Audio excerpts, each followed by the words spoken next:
most homely narrative which I am about to pen. I neither expect nor solicit belief. Mad indeed would I be to expect it, in a case where my very senses reject their own evidence. Yet, mad am I not, and very surely do I not dream. But tomorrow I die, and today I would unburden my soul. My immediate purpose is to place before the world, plainly, succulently, and without comment, a series of mere household events, and their consequences. These events have terrified, have tortured, have destroyed me, yet I will not attempt to expound them. To me, they have presented little but horror. To many they will seem less terrible than baroques. Hereafter, perhaps, some intellect may be found which will reduce my phantasm to the commonplace. Some intellect, more calm, more logical, and far less excitable than my own, which will perceive in the circumstances I detail with awe nothing more than an ordinary succession of very natural causes and effects. From my infancy, I was noted for the docility and humanity of my disposition. My tenderness of heart was even so conspicuous as to make me the jest of my companions. I was especially fond of animals, and was indulged by my parents with a great variety of pets. With these I spent most of my time, and never was so happy as when feeding and caressing them.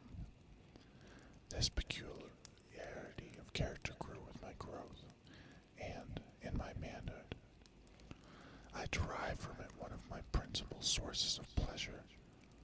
To those who have cherished an affection for a faithful and sagacious dog, I need hardly be at the trouble of explaining the nature or the intensity of the gratification thus derivable.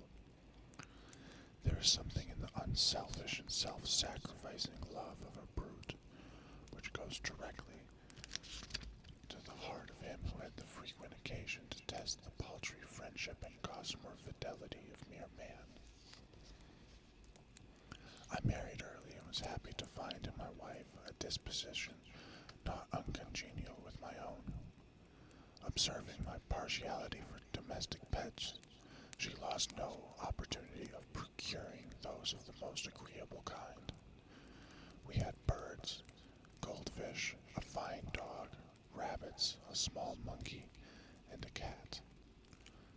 This latter was a remarkably large and beautiful animal, entirely black and sagacious to an astonishing degree. In speaking of his intelligence, my wife, who at heart was not a little tinctured with superstition, made frequent allusion to the ancient popular notion, which regarded all black cats as witches in disguise. Not that she ever was serious upon this point, and I mention the matter at all for no better reason than that it happens just now to be remembered. Pluto, this was the cat's name, was my favorite pet and playmate. I alone fed him, and he attended me wherever I went about the house. It was even with difficulty that I could prevent him from following me through the streets. Our friendship lasted in this manner for several years, during which my general temperament and character, through the instrumentality of the fiend Temperance, had I blush to confess it, experienced a radical alteration for the worse. I grew day by day more moody, more irritable, more regardless of the feelings of others. I suffered myself to use intemperate language to my wife. At length I even offered her personal violence. My pets, of course, were made to feel the change in my disposition. I not only neglected but ill-used them. For Pluto, however, I still retained sufficient regard to restrain me from maltreating him, as I made no scruple of maltreating the rabbits, the monkey, or even the dog, when, by accident or through affection, they came in my way. But my disease grew upon me, for what disease is like alcohol? And at length even Pluto, who was now becoming old and consequently somewhat peevish, even Pluto began to experience the effects of my ill temper. One night, returning home, much intoxicated from one of my haunts about town, I fancied that the cat avoided my presence. I seized him, when in his fright at my violence, he inflicted a slight wound upon my hand with his teeth. The fury of the demon instantly possessed me. I knew myself no longer. My original soul seemed at once to take its flight from my body, and a more fiendish malevolence, kin-nurtured, thrilled every fiber of my frame.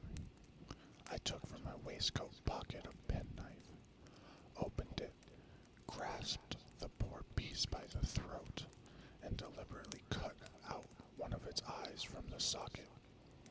I blush, I burn, I shudder, while I pen the damnable atrocity.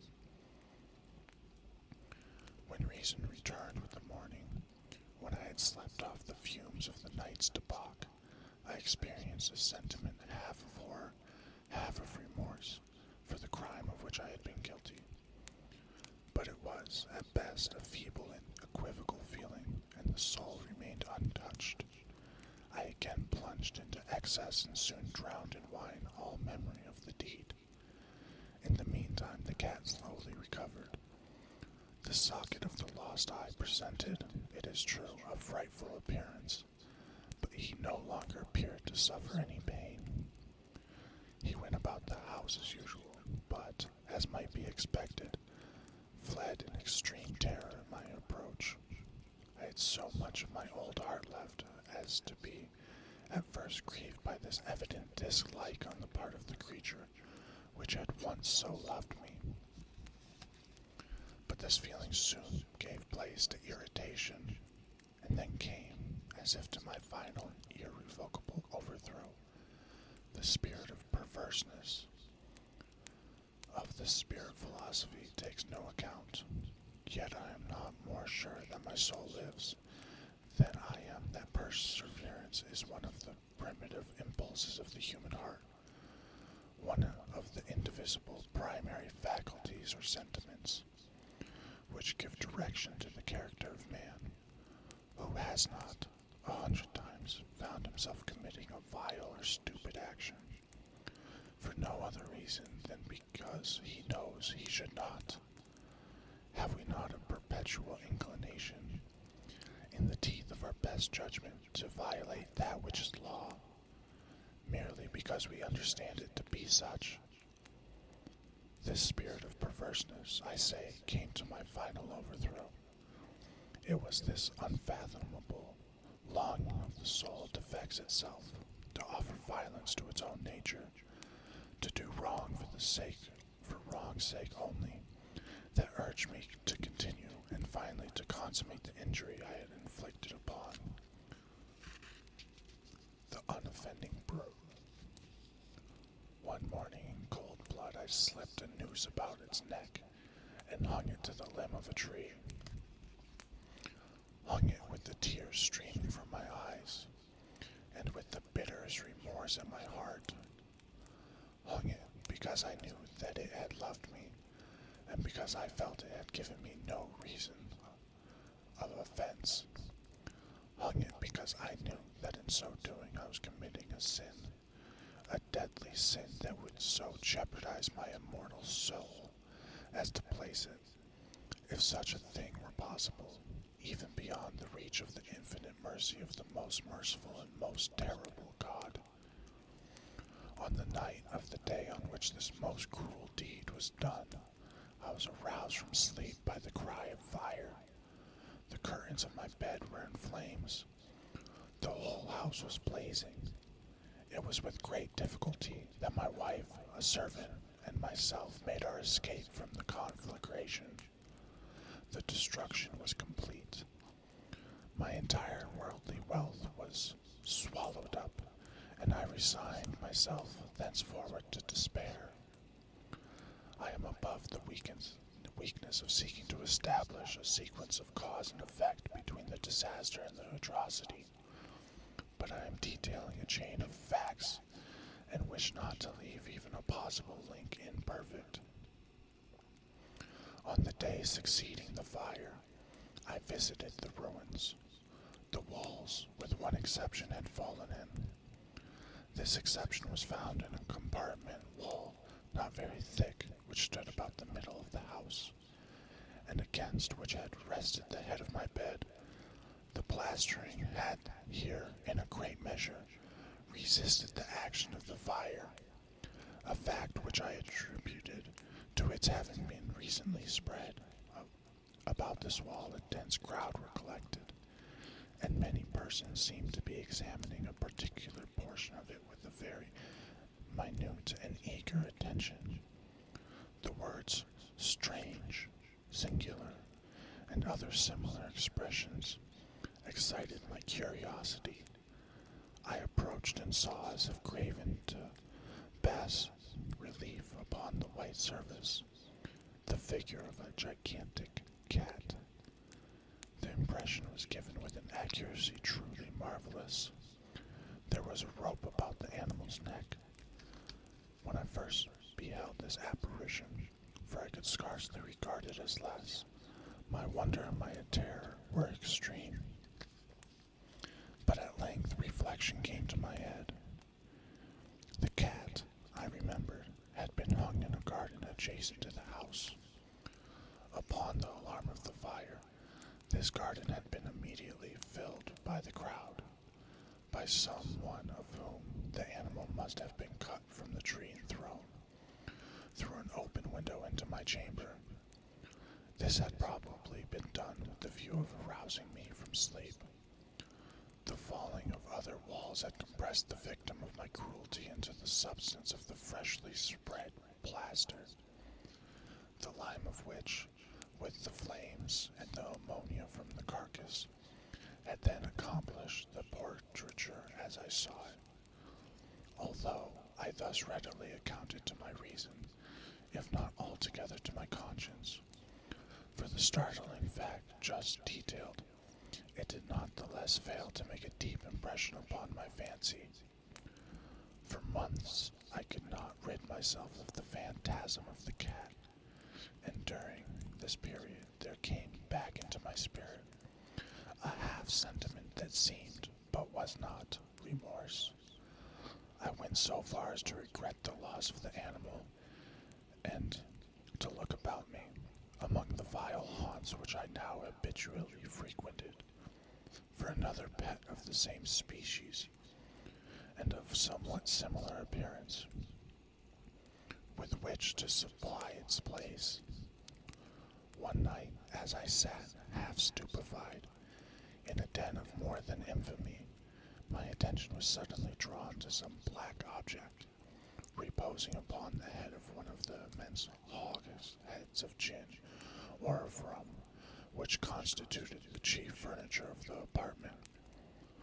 I had been looking steadily at the top of this hogshead for some minutes, and what now caused me surprise was the fact that I had not sooner perceived the object thereupon. I approached it and touched it with my hand. It was a black cat, a very large one, fully as large as Pluto, and close resembling him in every respect but one. Pluto had not a white hair upon any portion of his body, but this cat had a large, although indefinite, splotch of white, covering nearly the whole region of the breast. Upon my touching him, he immediately arose, purred loudly, rubbed against my hand, and appeared delighted with my notice. This, then, was the very creature of which I was in search. I at once offered to purchase it of the landlord, but this person made no claim to it, knew nothing of it, had never seen it before. I continued my caresses, and when I prepared to go home, the animal evinced a disposition to accompany me. I permitted it to do so, occasionally stooping and patting it as I proceeded. When it reached the house, it domesticated itself at once and became immediately a great favorite with my wife. For my own part, I soon found a dislike to it arising within me. This was just the reverse of what I had anticipated, but I knew not how or why it was. Its evident fondness for myself rather disgusted and annoyed me. By slow degrees, these feelings of disgust and annoyance rose into the bitterness of hatred. I avoided the creature, a certain sense of shame and the remembrance of my former deed of cruelty, preventing me from physically abusing it. I did not, for some weeks, strike or otherwise violently ill-use it, but gradually, very gradually, I came to look upon it with unutterable loathing, and to flee silently from its odious presence as from the breath of pestilence. What added no doubt to my hatred of the beast was the discovery, on the morning after I brought it home, that, like Pluto, it also had been deprived of one of its eyes. This circumstance, however, only endeared it to my wife, who, as I have already said, possessed in a high degree that humanity of feeling which had once been my distinguishing trait, and the source of many of my simplest and purest pleasures. With my aversion to this cat, however, its partiality for myself seemed to increase. It followed my footsteps with a pertinacity which it would be difficult to make the reader comprehend. Whenever I sat, it would crouch beneath my chair or spring upon my knees, covering me with its loathsome caresses. If I arose to walk, it would get between my feet and thus nearly throw me down, or, fastening its long and sharp claws into my dress, clamber in this manner to my breast. At such times, although I longed to destroy it with a blow, I was yet withheld from so doing, partly by memory of my former crime, but chiefly, let me confess it at once, by absolute dread of the beast. This dread was not exactly a dread of physical evil, and yet I should be at a loss how otherwise to define it. I am almost ashamed to own, yes, even in this feline cell, I am almost ashamed to own that the terror and horror with which the animal inspired me had been heightened by one of the merest chimeras it would be possible to conceive. My wife had called my attention more than once to the character of the mark of white hair, of which I have spoken, and which constituted the sole visible difference between the strange beast and the one I had destroyed. The reader will remember that this mark, although large, had been originally very indefinite, but by slow degrees nearly imperceptible, in which for a long time my reason struggled to reject as fanciful, it had at length assumed a rigorous distinctness of outline.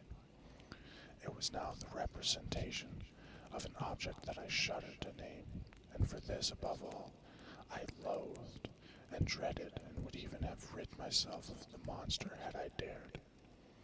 It was now, I say, the image of a hideous and ghastly thing, of the gallows, oh, mournful and terrible engine of horror and of crime, of agony and of death.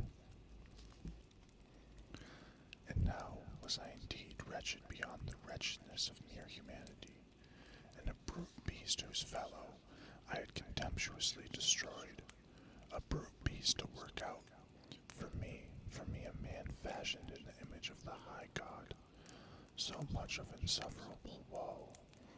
Alas, neither by day nor by night knew I the blessing of rest any more. During the former, the creature left me no moment alone, and in the latter I started hourly from dreams of unutterable fear to find,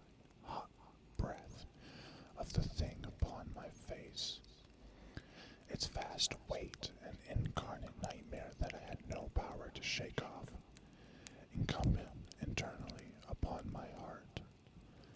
Beneath the pressure of torments such as these, feeble remnant of the good within me succumbed.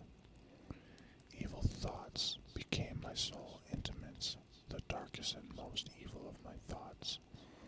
The moodiness of my usual temper increased to hatred of all things and of all mankind, while from the sudden, frequent, and ungovernable outburst of fury to which I now blindly abandoned myself, my uncomplaining wife, alas, was the most usual, the most patient of sufferers. One day she accompanied me upon some household errand into the cellar of the old building which our poverty compelled us to inhabit. The cat followed me down the steep stairs and nearly throwing me headlong, exasperated me to madness. Uplifting an axe and forgetting in my wrath the childish dread which had hitherto stayed my hand, I aimed a blow at the animal, which, of course, would have proved instantly fatal had it descended as I wished. But this blow was arrested by the hand of my wife.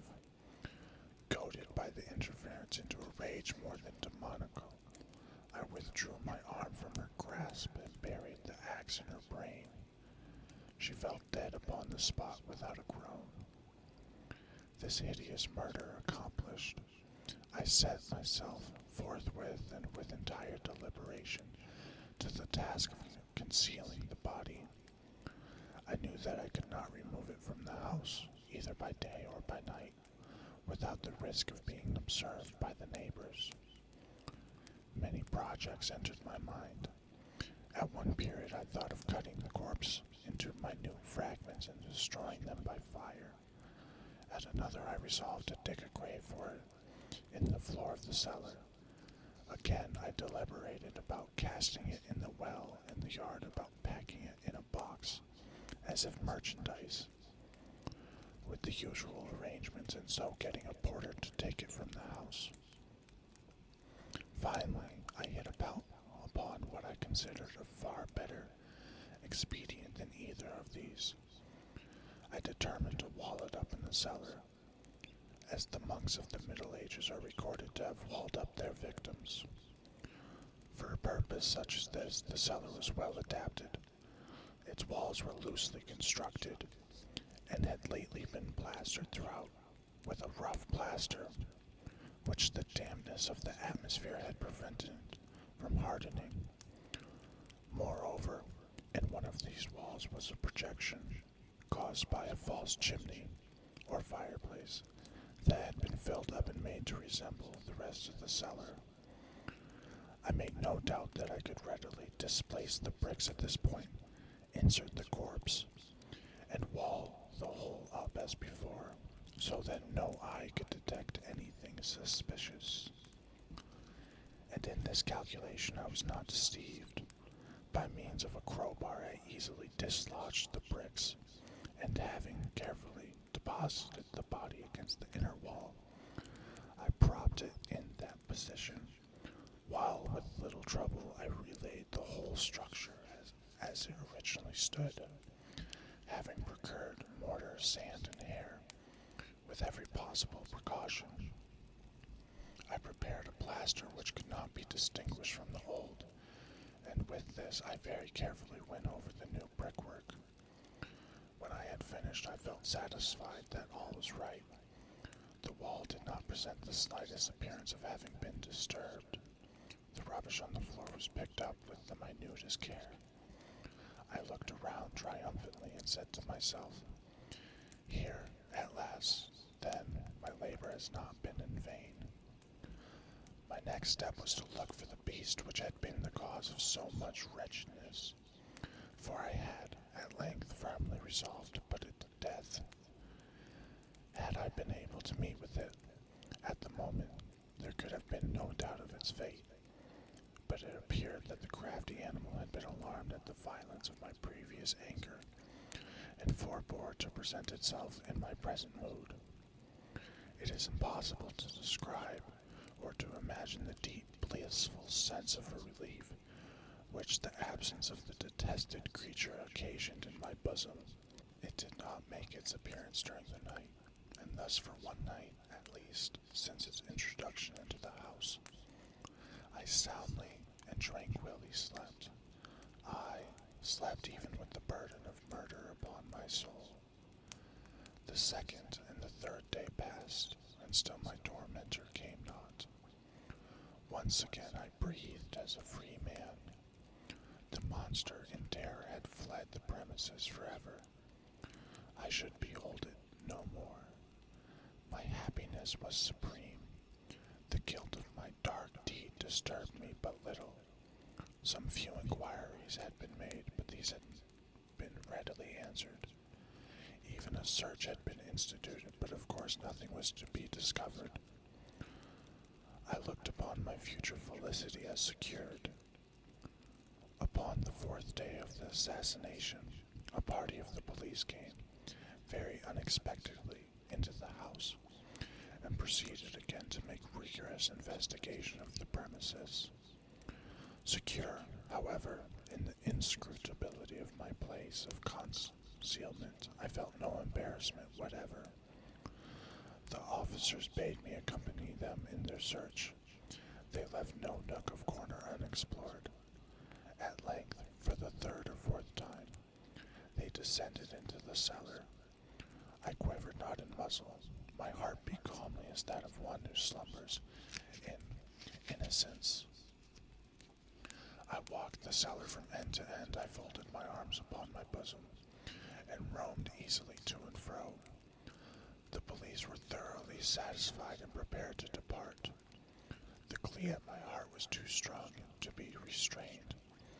I burned to save but one word, by way of triumph, and to render doubly sure their assurance of my guiltlessness. Gentlemen, I said at last, as the party ascended the steps, I delight to have allayed your suspicions. I wish you all health and a little more courtesy. By the by, gentlemen, this is a very well-constructed house. In the rapid desire to say something easily, I scarcely knew what I uttered at all. I may say, an excellently well-constructed house. These walls, are you going, gentlemen? These walls are solidly put together.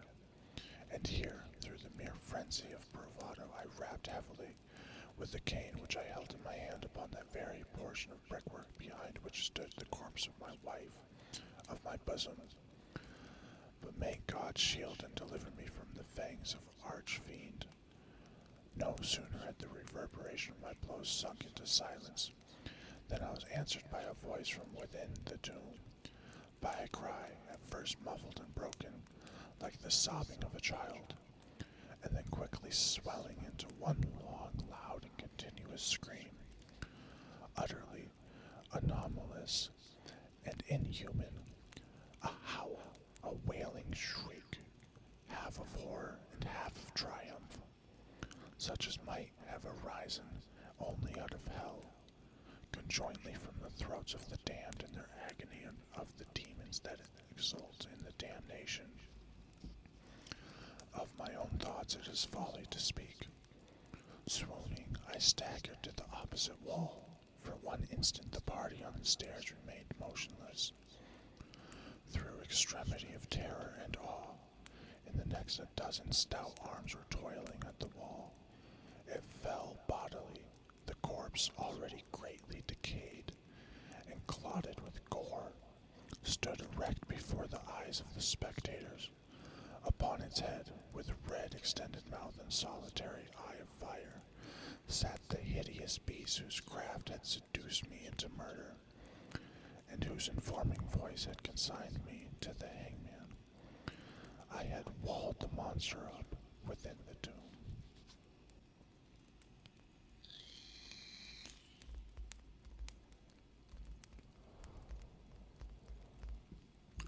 That is the end of The Black Cat. I hope you enjoyed it. As always, if you have any requests, please let me know in the comment section. I bid adieu.